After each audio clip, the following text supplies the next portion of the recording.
fire when you're ready. Take time. Take time lang, Tio.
Good evening, good evening, good evening mga kabalawis. Yan, sa mga nagtatanong po mga idol regarding sa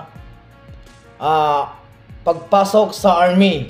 So dito po ngayon ay online application na po ang mga gustong mag-apply ng candidate, soldier, and officer candidate.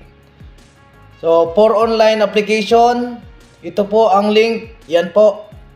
Yan, paki-screenshot na lang sa iyong mga cellphone nyo para makita nyo po yung link ng Army website. Yan po mga idol. So, kaya ano po ang hinihintay nyo? Join na po sa Philippine Army. And shout out na rin po sa Paaro HBD Transport Services. Yan, sa Team Apulacay, Team Nueva Ecija, then yung Team Aguila Trooper. Yan po, shout out po sa inyo. Pahabol na rin po dito sa kay Jimmy Pahak ng Laguna. Yan, kay CBO Lagrosa of Headquarters Company. Yan, sa kay Balvin Tony ng Medical ng Rescom. Then Sergeant Robles ng RCT Class 2008 Kalahi, mga batch. Yan, 3rd RCTG. Yun lang po mga kabalawis. Sa susunod po ulit.